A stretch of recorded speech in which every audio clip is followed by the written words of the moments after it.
Just recently we heard about President Trump saying he wants to create this Space Force.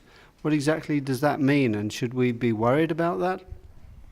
Well, I think it means that the aerospace industry has gained ascendancy within his administration and is pushing him to move along the idea of an expanded and consolidated military space operation. What wasn't said when he made that announcement in recent days was that the Congress really has to approve this idea. And in fact, in the last session in Washington, a Space Force bill did pass the House of Representatives, but the Senate had no interest in it. And the reason is largely because the Air Force is opposed to the idea, because they've been running the Space Command for a long, long time, and they don't really want to give up that power. So they seem to be at loggerheads. So I think Trump is trying to create pressure on both the Senate and the Air Force by putting it out there and making it sound like it's a done deal. But it's got a ways to go. And does this mean they'll be developing more technology for satellites, or does it mean actual weapons in space? What do you think they'll be trying to do? Well, that's a question a lot of people are asking.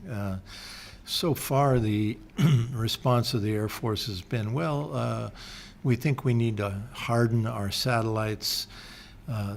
Everybody's worried about anti-satellite weapons anymore. China and Russia both have that capability. The U.S., of course, has long had it.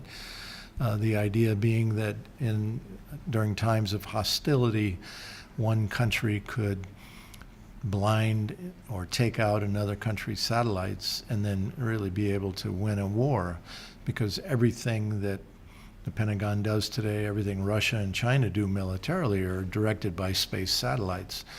So I think the pressure is on the Pentagon to come up with ways to make sure that their satellites are more secure. They also are saying they're going to launch a whole new generation of them, which is going to be very expensive. This is what the industry wants. This is part of the reason why the industry wants to push the Space Force, because they see the opportunity for massive new profits of building new satellites, new generations of them, smaller, almost miniature satellites, launching a whole series of them so they have redundancy. And they see that as one way to escape having any of your satellites damaged during wartime. So in the end, profits are driving all of this more than anything else, I think. And the aerospace industry has long said that Star Wars would be the largest industrial project in the history of the planet Earth. I call it pyramids to the heavens. And they've also said that they've got to come up with a dedicated funding source to pay for it. And they say we're now sending lobbyists to Washington to secure it. They call it the entitlement programs, which in the United States are Social Security. That's the retirement program everybody pays into during their working life, and the Medicare and Medicaid, which are the two healthcare programs we have for older people, disabled people, and younger children. So they're going after those to shut them down, essentially. And that's going to be a real battle. And that's why, additionally, we see that both Obama and now Trump has been going to NATO saying, you all need to increase your spending more than 2% of your GDP, because this whole thing is so expensive, they can't pay for it alone. Mm-hmm. And what kind of weapons do you think they envisage? What sort of stuff, apart from the communications and other form of spy satellites and that kind of thing, are they now thinking of actually putting weapons themselves? And some people say they can't do that because of the Outer Space Treaty, which forbids it. Is that right, or what?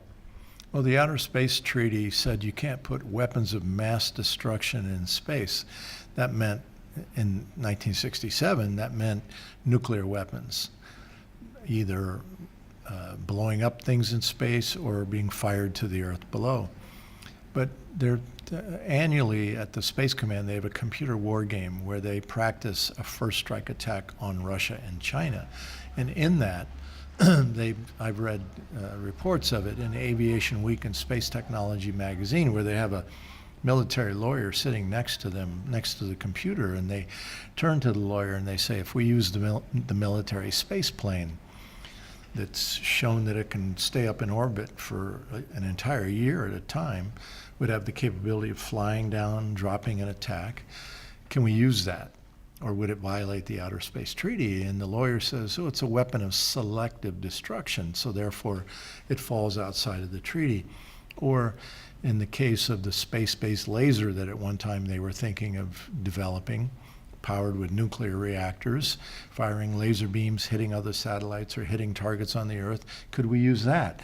And the lawyer says, well, that's a weapon of selective destruction, so it falls outside of the Outer Space Treaty. Another weapon system they're working on, and they still seem to have some interest in, is one called Rods from God, kind of orbiting satellites, if you will, that would drop tungsten steel rods down to Earth, picking up speed as they drop to the Earth, taking out underground silos of Russia and China, for example.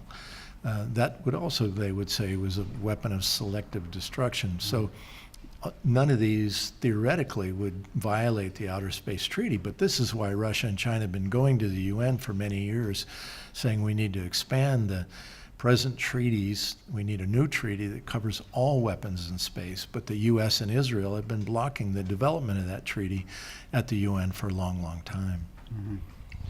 And how about missile defense? Because we hear a lot about that, and that obviously has some implications for space technologies, and they're bringing in all these THAAD systems into Asia and have the bases around Eastern Europe. How does that fit in with the picture, do you think? Well, go back to this idea of the computer war game where they practice a first strike attack on Russia and China.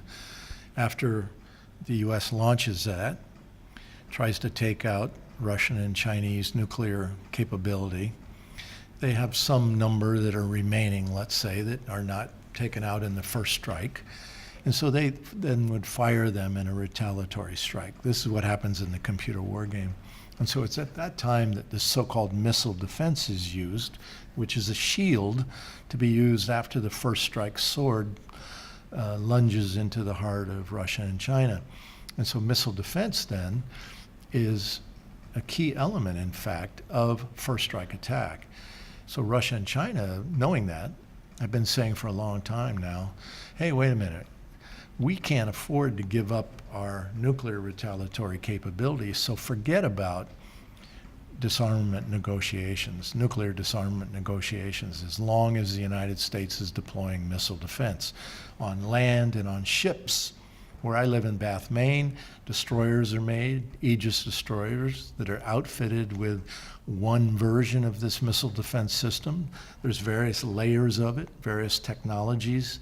You mentioned THAAD that is in Guam and going in, has been put into South Korea. That's another version of it. The ground-based mid-course system based in Alaska, it's another version of it. The one on the ships, it's called the SM-3 Missile Defense Interceptor. That's another version. So they have different layers of a system that they hope they would be able to ultimately pick off incoming missiles at various stages. Boost phase, mid-course, or terminal phase. So all of this becomes very provocative, very dangerous, very destabilizing. It used to be illegal under the ABM treaty that the U.S. had with Russia. Neither side could really deploy these. But then when George W. Bush became president, he pulled the U.S. out of that treaty, and Obama escalated the deployments during his tenure in office. So this is a real dangerous moment as we see these things expanding. You mentioned Romania. U.S. has deployed a missile defense, what they call Aegis Ashore. Aegis has had one of the better testing rates of all the Aegis warships, these SM-3 interceptors, one of the better testing rates of these missile defense systems. So now they're putting them Aegis Ashore at ground-based facilities. They have put it in Romania. They're putting one in Poland this year. They've got one in Hawaii And they're talking about now putting them in other places too around the world. So it's all very dangerous. Mm. And I hear that even THAAD, they're saying they're putting it in South Korea to protect South Korea from North Korea, but it won't even be effective for that. Could you explain that? That's right. People like Ted Postal and other scientists in the United States that really study missile defense very closely, they say that THAAD, for example, it's called theater high altitude. Its job is to take out incoming missiles at a higher altitude. And if you think about the proximity between North Korea and Seoul, for example, it's really, really close. And so any missiles launched from North Korea at Seoul would not really attain a high altitude. They'd fly underneath THAAD's capability. And so the Chinese and the Russians both have been saying for a long time that THAAD, U.S. deployments of THAAD in South Korea are not really intended for North Korea, even though they say they are. That in fact, they're intended to be aimed at Russia and China. And the radar that comes along with the THAAD interceptors in South Korea has the capability to see well into Russia and China. And so, in fact, China has been very, very emphatic about the dangers of THAAD. So clearly, in my mind, this whole missile defense program is really aimed at no one but Russia and China. Right. And could you tell us something about, because we're here in Oxford for this conference this weekend, which is part of it, which will be a protest at Croughton, so-called RAF Croughton, which is one of the ground-based stations, really. How important are these ground-based stations to the whole satellite sort of systems? I think they're like married to them. They're integral to them because as the satellites orbit the Earth, they send their signals down just below. They're relayed then essentially in real time, split-second time, through other satellites back to the United States. So they're really relay stations that help pass on information, spying information, targeting information. You know, drones, for example. Drones don't work really without a satellite connection and a ground station. And I would call satellites and ground stations working together with a drone triggers because the drone doesn't work without that trigger. And so they're very, very important. So they're all targets. Places like Menwith Hill, Fylingdales, Croughton, they're all targets in a war. Between U.S., China, and Russia, they're early targets because you take out the ground stations, you don't even necessarily have to take out the satellites because you help blind the United States because they're so reliant on these ground stations. And so they're all over the place. Australia, Japan, now Korea, England, many other Norway, many other countries. And so this is really where the global network membership has come from over the years, that there are peace groups in these various countries that say we don't want our community, our country, to be a base for the U.S. Star Wars system. And so as we gather people from many of these places. So you mentioned, Bruce, about the global network and how it operates around the world. Obviously, its name is global. But what exactly happens? How does the global network operate? Because this is one of the major kind of opposition forces against all of this high-tech stuff. How does that operate? Well, this is our 26th year of operation.